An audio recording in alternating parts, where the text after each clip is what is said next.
Welcome to Growing Bremerton Together with Mayor Patty Lent. My special guest today is Councilmember Mike Sullivan from District 1. Stay with us.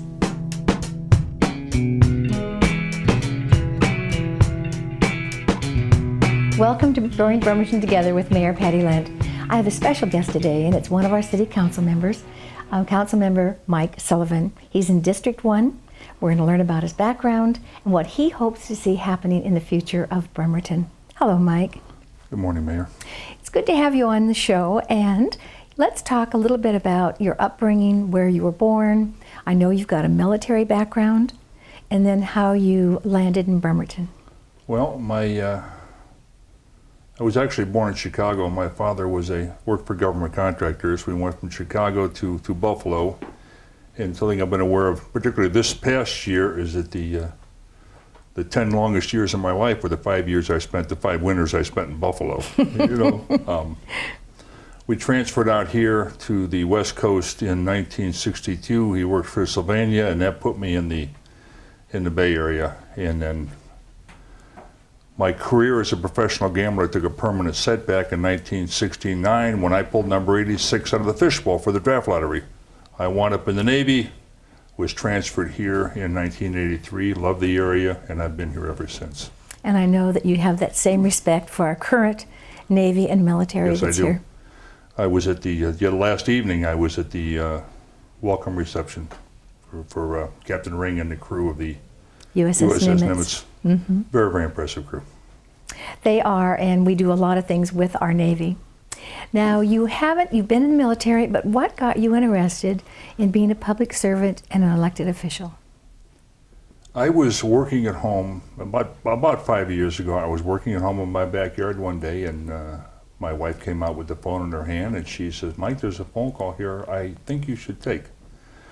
And it was a young volunteer by the name of Maria Franciscovich asking me if I wanted to volunteer for the Rob McKenna campaign.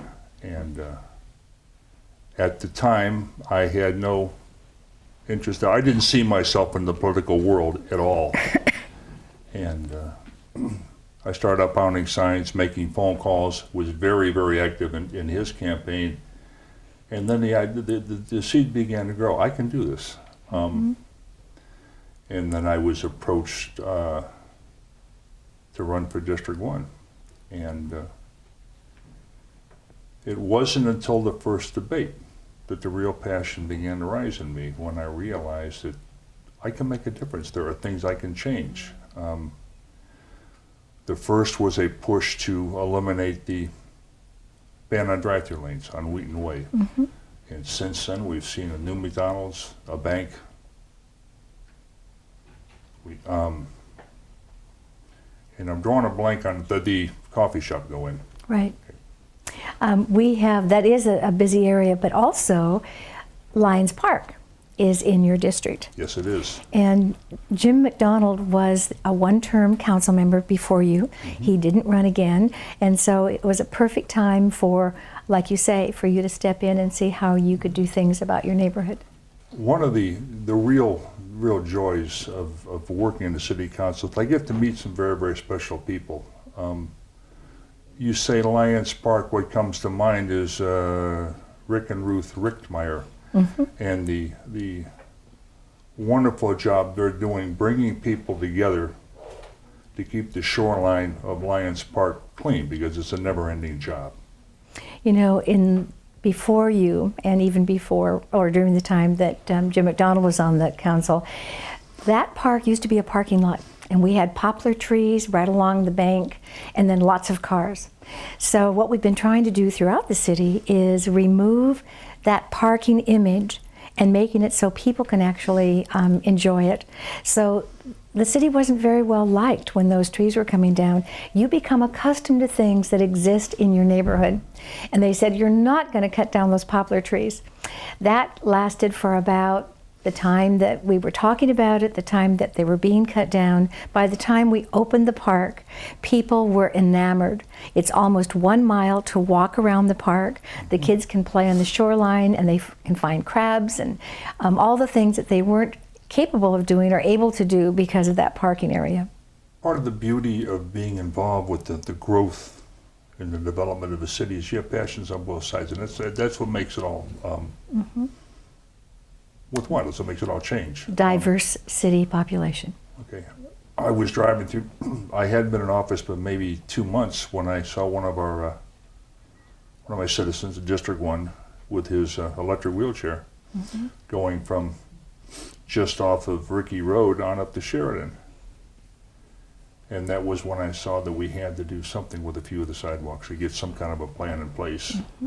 And I bring that up as an example because it brings in making sure that all citizens are being taken care of, which we do very, very well in all areas.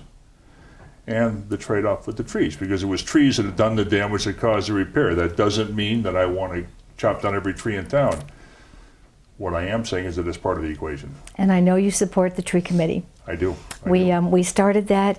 I believe our city has probably more commissions and committees that we get the citizens involved. It's not just when we're going to make a change that we go out to the public, but we want those citizens to talk to us about the things they've liked and the things that they really don't like. Change is difficult no matter what, but that's the only thing that's constant.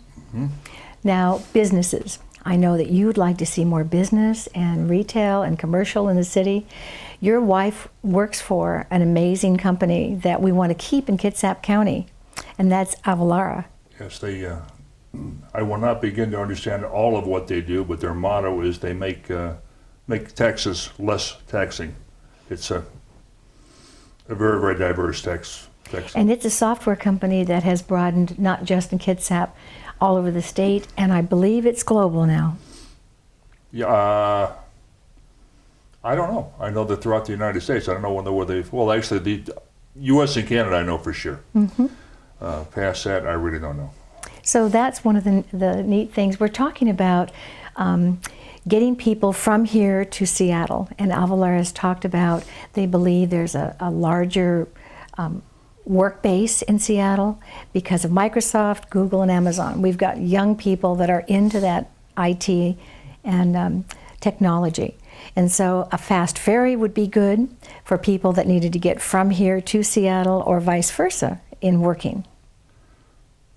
How do you feel about that fast ferry? I have been privileged to be part of the West Sound Alliance, or to be represented on the West Sound Alliance. And if it's taught me nothing else, it's taught me two things. Number one, the new, faster, better, more efficient transportation is an absolute must, and that it affects all of us. Because we have, on that alliance, we have representatives from Pierce County all the way up to the Hood Canal Bridge, and then the North Mason. What wasn't the West Sound Bicycle Coalition? They want bike lanes as well as they want traffic for improvement for moving vehicles and freight and trucks. Now you sit on, besides the City Council, you sit on the Transit Board. So besides the West Sound Alliance, which is covering that larger area of collaboration, the Transit Board is our Kitsap Transit. So that's buses and that's multimodal. It is, and it's the same primary consideration as we have with the city, and that's getting the most value for the ratepayers and the taxpayers for what we do. An example, we are going to be, with the help of Senator Murray, we are going to be breaking ground in the north base here. During the end of March. End of March, and one of the considerations was, do we have a temporary home or don't we? And it's, we have brilliant people working in the city and in Kitsap Transit, enabling us to get every possible dime we can of value out of the things we do. It's interesting to hear you talk about things that are going on in other areas besides Bremerton, because that's really what our collaboration is for.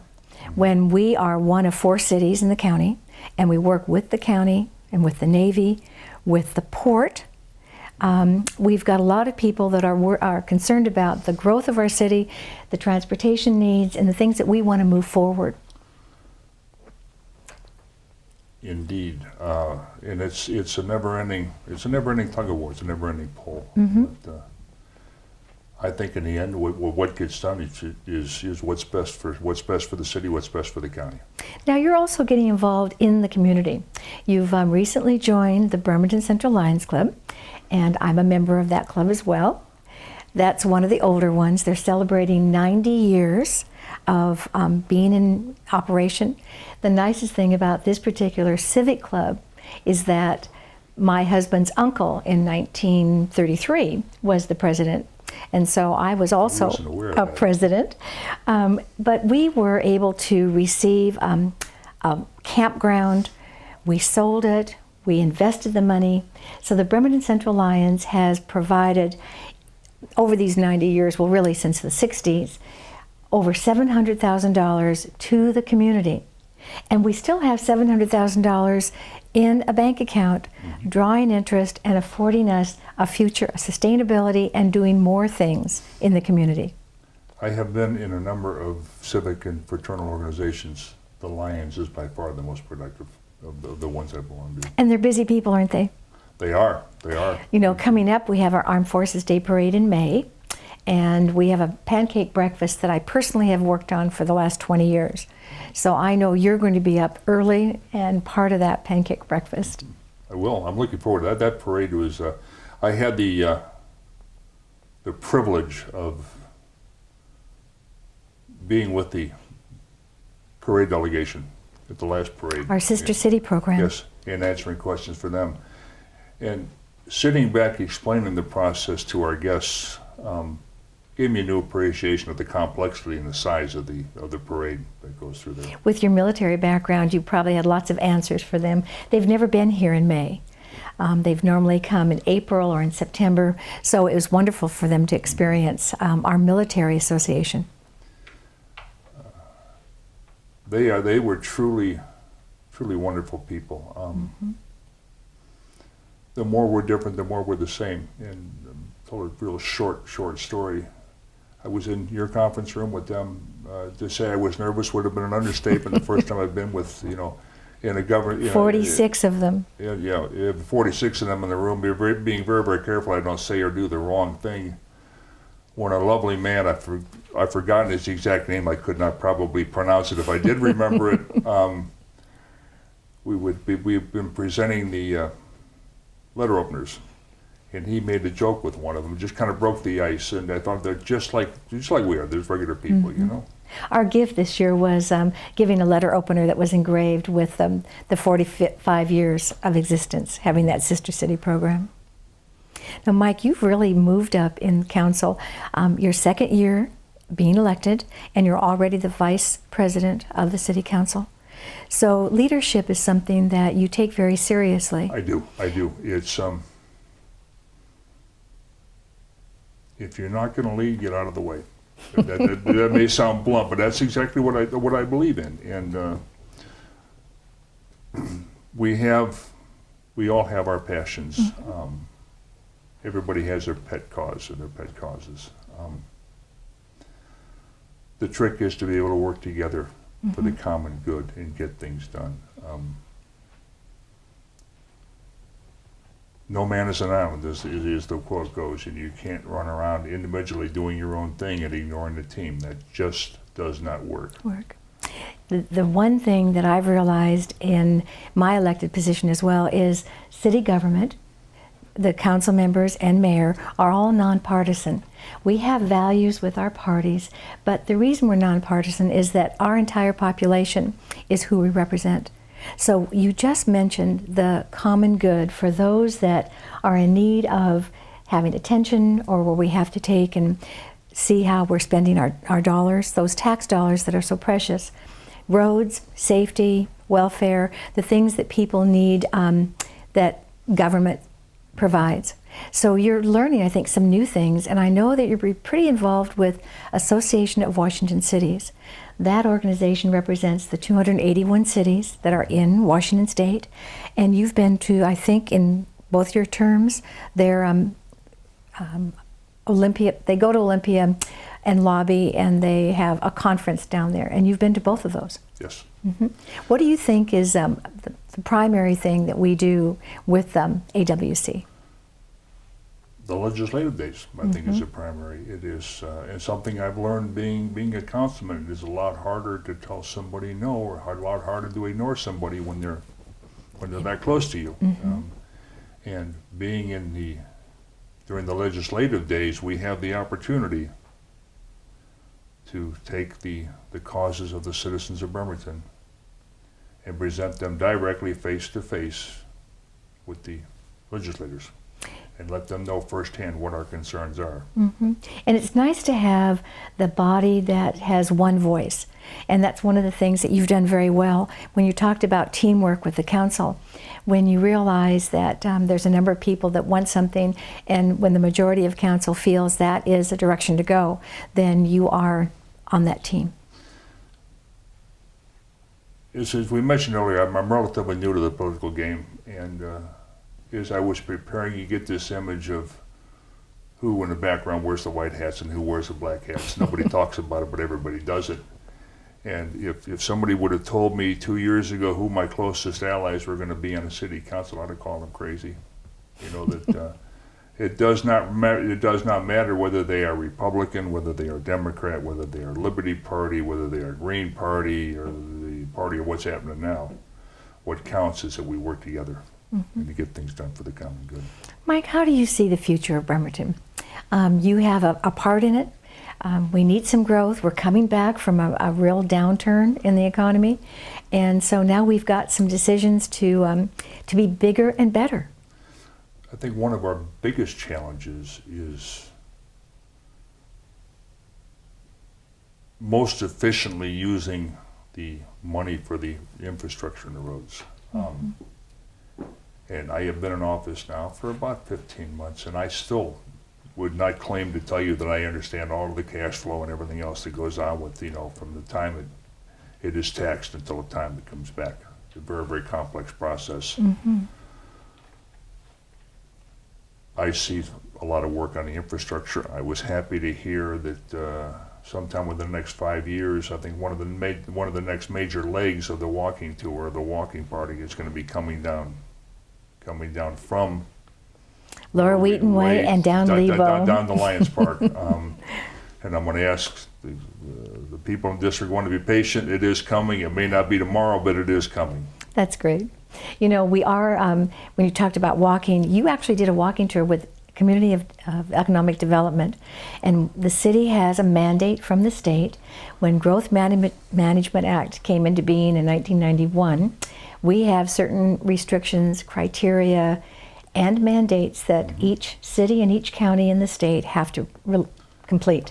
So in your district, how do you see some changes being made that are going to be allowing people to fix up, say, duplexes or multifamily? There was a time that we didn't want any more of those.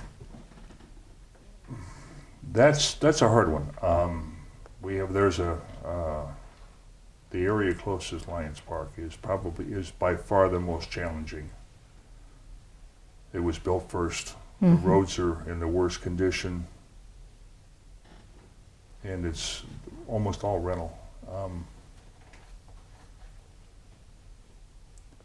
We have to balance individual rights with the mandates. And I want to back up for 1 second. When we talk about mandates, probably one of the first passionate face-offs, if you will, the city council had was over Washington Avenue. And I've learned coming out the other end that the choice really was not 2 lanes, 3 lanes, or 4 lanes.